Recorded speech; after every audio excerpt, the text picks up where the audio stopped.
안녕하세요, 여러분들의 헤어멘토 헤어디자이너 유상입니다. 오늘 준비한 영상은 슈바츠코프 피라밍고 라인 전색상 리뷰예요.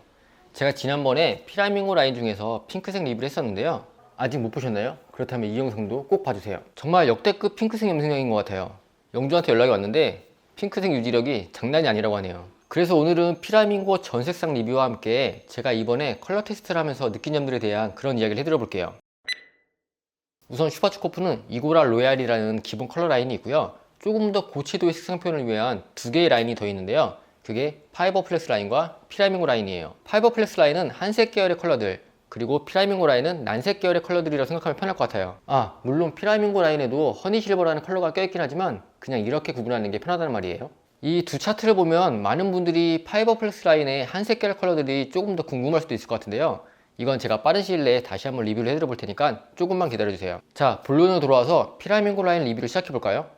지난 영상을 못 보신 분들도 계실 테니까 정말 간단하게 설명드리자면, 피라밍고 라인에는 이렇게 총 6가지 컬러가 있고요, 이 피라조리라는 컬러가 하나 더 있어요. 기본적인 설명과 차트에 나와 있는 레시피를 보면 이 허니실버를 제외하고는 모두 이 피라조를 섞어서 사용하는 그런 형태로 되어 있는데요, 여기까지만 보면 이 6가지가 메인 컬러이고 피라조리는 색감을 추가하는 에디셔널 컬러, 즉 조정색 개념이구나 하는 그런 생각이 들 거예요. 아니에요, 이것 때문에 제가 알려드리려고 이렇게 영상을 찍고 있는 거예요. 자, 레시피 북을 보면 기본 배합으로 로즈 코랄은 4대1의 비율로 피라조를 섞어 쓴다고 되어 있고요, 밑에 고딕 쉐이드를 보면 1대1로 섞어 쓰라고 되어 있어요. 저는 이 부분에서 두 가지 의문이 생기더라고요. 우선 첫 번째로 피라조를 왜 섞어 쓰라고 하는 거지? 그리고 두 번째로 피라조의 비율을 꼭 저렇게 섞어야 하는 건가? 그래서 이 부분에 대한 테스트를 해보고 최종적으로 내린 제 결론은, 저라면 이 레시피 북대로 사용 안 한다, 이거입니다. 모르겠어요, 슈바츠코프 브랜드의 모국인 독일에서는 이 조합의 컬러를 선호해서 이렇게 만들었는지. 물론 제가 한국을 대표하는 건 아니지만 제 취향으로 보자면 한국에서는 매뉴얼을 좀 바꿔야겠다는 생각이에요. 그래서 오늘 제가 추천하는 레시피도 함께 알려드리도록 할게요. 우선 첫 번째 의문인 피라조를 왜 섞어 쓰라고 하는지에 대한 테스트를 하기 위해서 피라조를 섞지 않고 단독으로만 염색을 해봤는데요, 결과 먼저 보여드릴게요. 왼쪽부터 로즈, 코랄, 허니실버, 바이올렛 핑크, 레드, 오렌지. 어떤가요? 이거 뭐지 싶지 않나요? 이것들이 어떻게 로즈, 코랄, 바이올렛, 레드, 오렌지냐고요. 이것 때문에 제가 이 6가지 컬러가 메인이 아니라고 말씀드린 거예요. 제가 피라밍고 라인을 계속 테스트해보면서 내린 결론은, 두 개의 컬러를 섞었을 때 컬러가 완성되는 건 당연하지만 이 피라졸의 메인 컬러라는 거예요. 이 6가지 색상은 베이스만 잡아주는 역할이라는 거죠. 피라졸 핑크를 입혔을 때 핑크, 바이올렛, 레드, 오렌지로 보여질 수 있도록 만드는 그런 베이스로 말이죠. 지금 보여지는 이 여러가지 베이스에 똑같이 이 피라졸 하나를 섞으면 이와 같이 다른 컬러로 염색이 돼요. 굉장히 재밌는 컬러예요. 그럼 두 번째 의문인 피라졸의 비율을 꼭 저렇게 섞어야 하는 건가?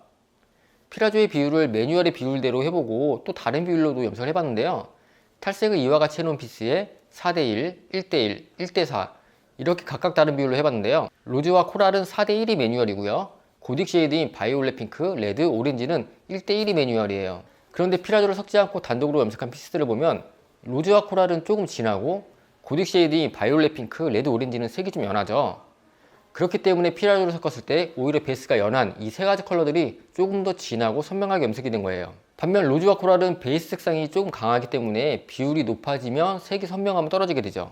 각 비율별로 염색된 컬러들을 봐도 알 수 있듯이 에이시안 느낌은 4대1의 비율이지만 색의 선명함은 1대4가 더 높죠. 저는 개인적으로 로즈와 코랄은 매뉴얼인 4대1보다는 1대4로 사용하는 게 더 이쁘다는 생각이에요. 그런데 반면 1대1은 오히려 색이 로즈와 코랄의 느낌이라기보다는 어중간한 레드의 느낌이에요. 로즈와 코랄 제 추천 레시피는 1대4입니다. 지금 이 테스트 결과를 참고하시면 좋을 것 같아요. 그리고 고딕 쉐이드인 이 3가지 컬러의 기본 매뉴얼은 1대1인데요, 각 비율로 염색된 색깔들을 보면 모두 다 컬러가 나쁘지 않고 선명한 컬러로 염색이 되었어요. 그런데 저는 이 고딕 쉐이드 3가지 색상을 염색된 걸 보고 솔직히 좀 놀랐는데요, 피라졸 단독 컬러 색상 자체가 색감이 생각보다 그렇게 진하지 않거든요. 그리고 베이스 색상도 굉장히 옅은 색상이고요. 그런데 이 2가지 컬러가 만나면 이렇게 진하고 선명한 컬러가 염색이 돼요. 어떤 원리와 어떤 기술로 이러한 발색을 만드는 건지 슈바츠코프 따봉을 날려드립니다. 이 고딕 쉐이드는 로즈 코랄과는 다르게 비율에 따라서 색감의 차이가 그렇게 심하진 않은데요, 그래도 자세히 보면 약간의 규칙성이 보여요. 베이스 대 피라졸의 비율에 있어서 피라졸의 비율이 높아지면 높아질수록 색이 조금 더 선명해진다는 거예요. 선명해진다는 게 진해진다기보다는 뭐랄까요, 투명해진다고 해야 할까요? 조금 더 원색적인 느낌으로 투명해진다는 게 맞겠네요. 매뉴얼은 1대1을 권장하고 있지만 이건 깨끗한 베이스, 즉 탈색이 깨끗하게 잘 빠진 상태였을 때를 말하는 거예요. 그런데 필드에서 실제로 조금 탈색이 부족한 경우가 대부분이잖아요. 만약 이런 경우에 1대1의 비율로 염색하게 되면 조금 탁한 느낌이 섞이게 되겠죠. 그러니까 이렇게 접근하면 좋을 것 같아요. 탈색이 정말 깨끗하게 잘 빠졌다, 그렇다면 1대1로 해도 나쁘지 않지만 약간 덜 빠져서 아쉽다거나 조금 더 투명하고 원색적인 컬러로 디자인하고 싶다면 색의 선명함을 높일 수 있는 1대4의 비율로 염색하는 거죠. 지금까지 슈바츠코프 염색약 라인 중에서 피라밍고 라인에 대한 전색상 리뷰와 제 추천 레시피를 알려드렸는데요. 제가 이 피라밍고 라인을 테스트해보고 모델 작업에도 써보고 하면서 든 생각은 제가 사용하고 있는 페이보릿 컬러 라인에 많은 변화가 생길 것 같다는 거예요. 레드, 레드 바이올렛, 레드 오렌지 이렇게 쨍하고 선명한 색감들은 호유의 레드9과 같은 그런 다른 컬러들로 좀 대체를 해서 써오고 있었는데요. 이제 피라밍고 라인으로 확실히 갈아탔습니다. 핑크, 레드, 레드 바이올렛, 오렌지 이 컬러들은 피라밍고 라인이 최고인 것 같아요. 정말 사용해보시면 후회하지 않을 그런 라인입니다. 오늘 제가 준비한 영상은 여기까지고요. 제 다음 영상이 궁금하시다면 좋아요와 구독하기, 알림 설정 잊지 마시고요. 다음 영상에서 만나요. 안녕.